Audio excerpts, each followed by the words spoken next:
Welcome back, Timberland, to another WHTV Newscast. Hi, Timberland. Denise Trescott here with Isla Murray behind the camera, reporting from room 255 to give you an inside look at Timberland's very own Crochet Club. Crochet Club meets every Tuesday in room 255. No experience needed. All skill levels are welcome. It started last year with Mrs. Baltz and I really being interested in starting a club over a hobby that we both love, and we just started to get kids interested. And kids have always asked us about crocheting. They always wanted to learn, so last year we thought, why don't we just put it together? I think they should join Crochet Club because it's a great skill to have. We have a lot of fun. Every month we kind of try to do a new project. You can join whenever. We are always hoping to have new members, and it's a lot of camaraderie that we have, where it's a very supportive club. My favorite part of the club is when I start seeing new members really get it and start trying their own patterns out and start doing their own projects, and I can really see the joy that they have when they understand how to do it. My favorite part of Crochet Club is being with all the different people there and helping teach people how to start crocheting, because it's a really big part of my life, and so I like doing it. So in Crochet Club, we work on hats. Right now we're doing pumpkins because it's November, and then in December we'll be making scrunchies. My favorite part about Crochet Club is being able to crochet and not worry about any other school stuff. So it's very free of stress. Currently, I'm working on pumpkins. If you're interested, join their Google Classroom. The code is 7SRTEWO. If you have any questions about Crochet Club, you can contact Miss Harris at katieharris@wsdrforward.org. Have you heard of Miss Scrogless? Who? No, I never heard of her. Well, Miss Scrogless, let's go to Grace to learn more about her. All right. Hi, I'm Grace Rasher from WHTV, and today I'm going to be talking about what Miss Scrogless does for Timberland. She is always kind to everyone. She treats her students with kindness, for sure. She makes an impact because she develops relationships with students and those who want to, and she really tries to help them in their lives in any way that she possibly can. And the helpful, she helps everybody grow to meet their potential. I believe that choir and piano and band and theater, all those classes are very impactful for all of our students. And it's that special universal language that we can all relate to. Miss Scrogless has been teaching at Timberland for 11 years. For her first 8 years, she taught general music until the new classes came along. Now she teaches piano 1 and 2 to Timberland students. Scrogless has made an impact on my life because she's been a teacher that I can go and talk to about colleges and anything related to schoolwork. I took piano 1 and 2 because I wanted to learn a musical instrument, and piano seemed the most fun. The class is super fun. She makes it very interactive and fun to learn how to play the piano. I would recommend this class to other students because it's a nice getaway from schoolwork. I will continue to work on music after learning the basics because it gives you an outlet of life. When you're stressed out, you can go and just play the piano. For more information about classes, visit the online course registration guide. Now back to the studio. Boy, I sure do love my Chromebook. Do you now? It's like my baby. I would be so terribly sad and also depressed if it broke. Well, surely there are some defects to it. Have you ever had it broken before? No. Here's a story on the Chromebook Lab. I'm Luke Morgan reporting for WHTV. Standing behind me in room 221 is the Student Accessible Chromebook Lab. The Chrome Lab is a service available from the computer hardware and information technology students in which Timberland can get the Chromebooks repairs taken care of. Fixing Chromebooks is mainly what they do for students. Any student can visit the lab and insurance isn't required. We fix all the Chromebooks. We fix about 500 Chromebooks a year. If you are interested in taking the class, Mrs. Silo recommends prior experience in technology classes. It's pretty simple so far. On our days when we're actually repairing the Chromebooks, it's fairly easy. There's mostly just a lot of screws, and the curriculum we have is all online, so it's completely self-guided. Well, we repair pretty much everything about a broken Chromebook, even completely replacing it, like issuing you a new one. If you want to get into any sort of computing in the future, you do have to have some certain technical skills in order to make it work. I was really interested in how computers worked. There are different classes, so you can take networking, cybersecurity, ethical hacking's one. So just different areas. I think the fact that I like messing with computers, building computers, played a huge part into wanting to take the class. It helps to teach you all the things that you might want to know about computers and how to handle them correctly. I think people that have an interest in building or any sort of computer science class should take it. If you're having Chromebook troubles, bring it down to the Chrome Lab in room 221 anytime 5th and 6th hour or the last 5 minutes of any hour excluding 8th hour. Heard about the GSA club lately? No, but I do know that it's sponsored by Mr. Smith. Well, let's go to Carly to see what's going on there. All right. I'm Carly Boning from WHTV. According to glsen.org, thousands of gender and sexuality alliances are registered nationwide. Timberland has one of them. Today we're going to learn more about GSA. So I joined GSA because I'd always heard about it, but I never knew that it was, as cool of a club as I think that it actually turned out to be. But it's really about mental health, inclusivity, and bringing up the quality of the school environment. So GSA is really important, at least to me, because without it, I feel like a lot of students wouldn't have a safe place to go to, and they wouldn't feel like they had a community to go to whenever they were feeling, worried about some sort of issue, or they were having some sort of mental stress issue because of their sexuality or their gender or their orientation. And GSA just provides that really great place for people to go to and collaborate and, get together.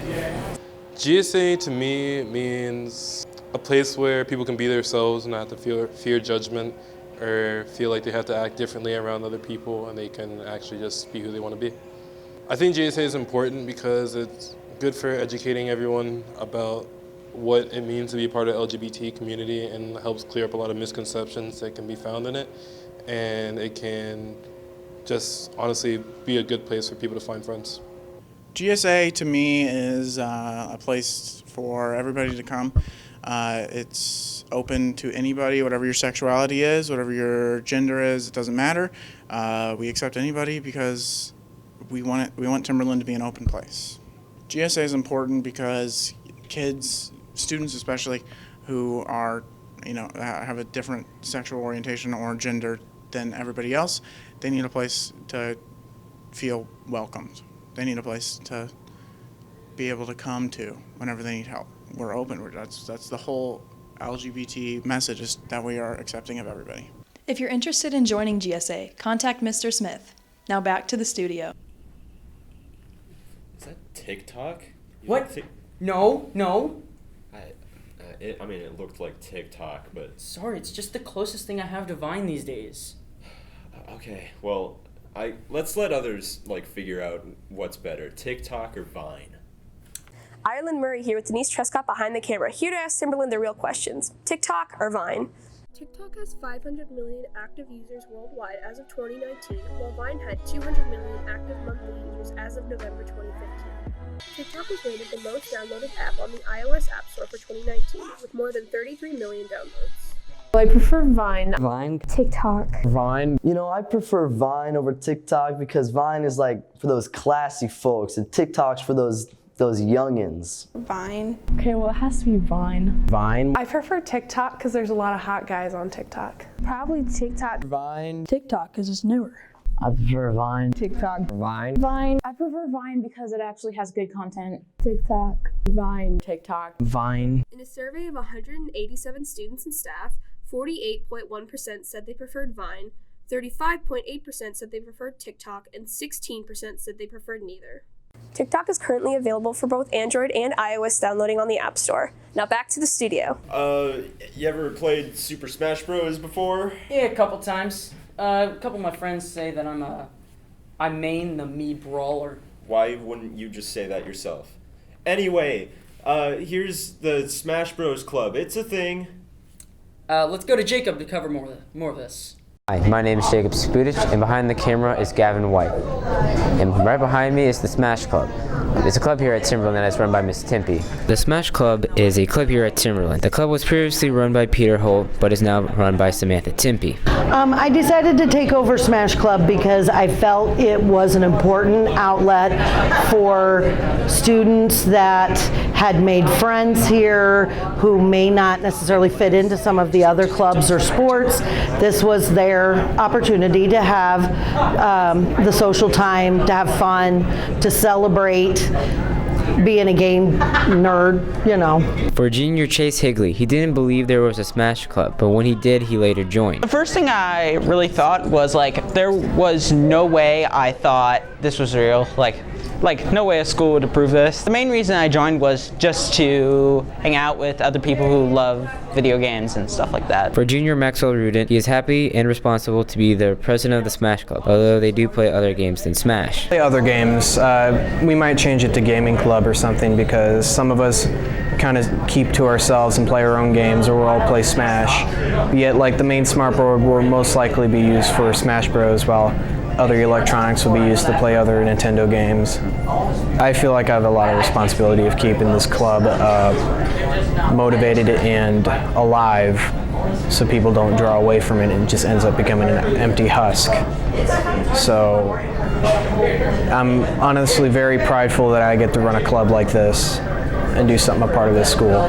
If you're interested in joining Smash Club, they're at room 157 and are after school every Wednesday from 2:25 to 3:25. I'm Jacob Spudich, now back to the studio. Oh, ladies and gentlemen, it's the moment you've all been waiting for. We've all done it before. Some are considered masters at it. Without further ado, here's the PSA on procrastinating. Chances are you or someone you know has been affected by procrastination. So here's a video about it. What a good video. Child, my boy, my one and only biological son. What do you want? Have you been working on that English assignment? Yeah. Ah, thank God.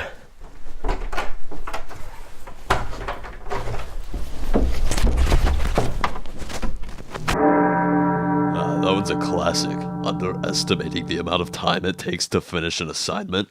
Hey, I'm Todd Donovan, and today we're going to discuss the causes and effects of procrastination.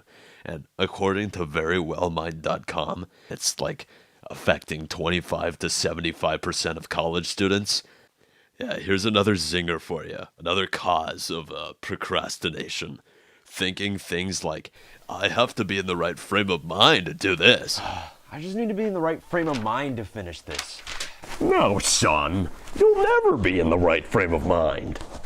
Yeah, that's exactly right, Dad. You know what happens when you do procrastinate? You could ruin opportunities. Hey, kid. I'm famous movie director, George Blucas. How would you like to star in my new film, Car Wars? Well, that sounds awesome. Wait, no, I can't. I've got math homework to do. You know, if you want to survive out there, you're gonna have to learn how to not procrastinate. You know, you could reward yourself for making progress. You could split your task into different, smaller tasks. Oh yeah, baby. Another paragraph down. I think it's time for a snack. You know, a good rule to live by for procrastination and, life in general is to try to get out of your comfort zone. Get out there. Well, I've been Todd Donovan. I hope you learned something. Back to the studio. I'm sorry you had to see that. Anyway, that is the end of this week's broadcast. We'll see you next week, and remember, have a good week.